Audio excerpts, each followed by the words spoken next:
here forever. Don't let me be alone. Just you and me together. Don't let me lose hope.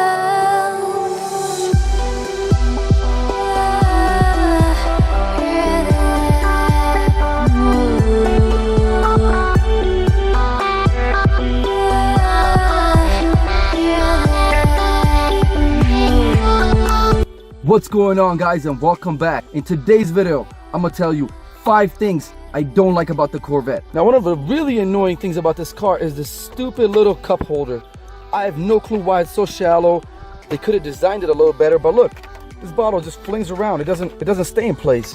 So when you're driving, it's just gonna pop out no matter what. And if you have like a drink from Burger King or McDonald's, yeah, I wouldn't even risk it, because once it spills over, it'll go all over the seat. It's not even worth it. I don't even use it as a cup holder. I just got these bottles of water. I put a cap on it, put it on my seat, and this is how I drive around. But it's a horrible design. Now, another really annoying thing about this car is the trunk. Let me open it. So it opens up fine and everything's cool, but when it comes to closing it, you really have to slam it to close it. If you don't slam it and just kind of drop it, see, there's a gap. It stays open. On the new Corvettes, there's like a hinge right here. And what happens is, when you do close it slightly, the hinge locks it in place and shuts it all the way. Now, there's a method of doing so. Is from what I've seen online, what people do is they open the door or crack a window, so there's less, I guess, cabin pressure, and then you can easily close it without slamming it. So it's really annoying. I don't know why they don't do a design on the 14 and I believe it was 15 models and put the hinge in there or get an aftermarket part. But so far, there's nothing aftermarket. Now, I don't know if this is really a feature that anyone can change on any sports or exotic car. But what's really annoying is, you see right there, right where the windshield is?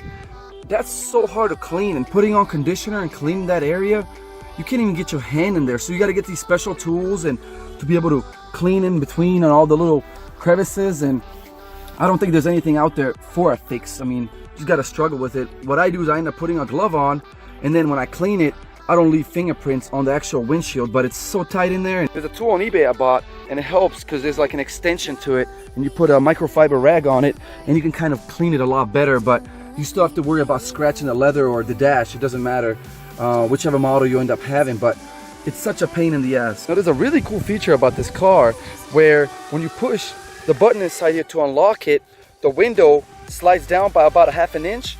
Then it can clear this rail and it can open. So check this out.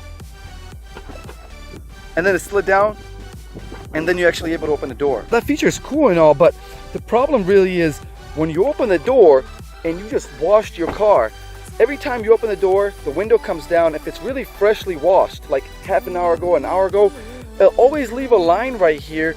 So then you have to have a rag with you and wipe it dry until all the water has dissipated. Now, this thing is really weird. I just noticed this a couple weeks ago, and you're not going to be able to see that on the video, but you see this little gap right there where the spoiler attaches to the rear bumper? Well, what I've noticed is there's rocks, fine rocks, stuck in between the spoiler and the bumper. I have no clue how those rocks got there. Maybe just from, I guess, being kicked by the tires and just being airborne by other cars. But the problem is they're stuck in there, and I don't know why they didn't do 3M tape all the way through, so there's no gap. But actually, if I look through it, I can see a light right there.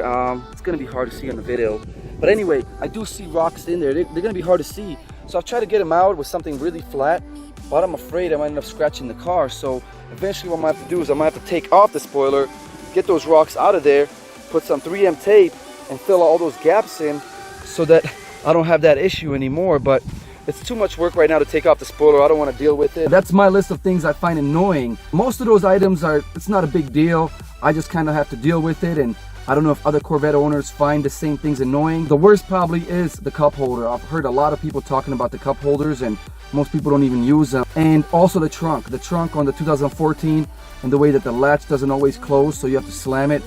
That's annoying too. But it's really hard to find things about this car that don't function well, or things that are really horrible.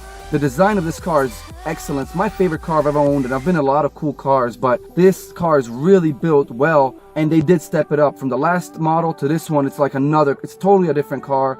The quality is top notch. I recommend this car to everybody. Just because I find features that I find annoying doesn't mean that you will, or that it's going to be annoying you. And most of those things I can just live with. It's not a big deal. Other cars, I bet you they're going to have the same issues or similar issues, maybe even worse issues, like the windshield. It's such an aggressive slope that most exotic and supercars and really sporty cars are going to have the same issue regarding cleaning the dashboard. So that's not the big deal. But besides all that, it's an excellent car. I hope you guys enjoyed today's video, and I hope that you guys are enjoying all the new content that I've been releasing recently with this new camera that I have. It's such a better and sharper picture, a lot higher megapixels, and I want to produce and upload more and more quality, high quality videos. And I guess eventually I'm going to step it up to 4K, but as of right now, it's still a little early.